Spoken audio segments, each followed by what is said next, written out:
বিহারি ভাই একটু তাকিয়ে দাও, বিহারি ভাই।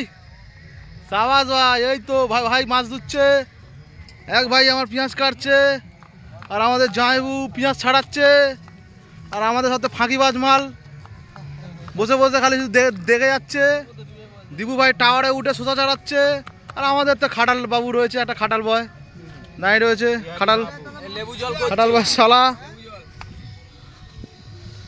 এই আমাদের সব চাটের জিনিস তৈরি হচ্ছে।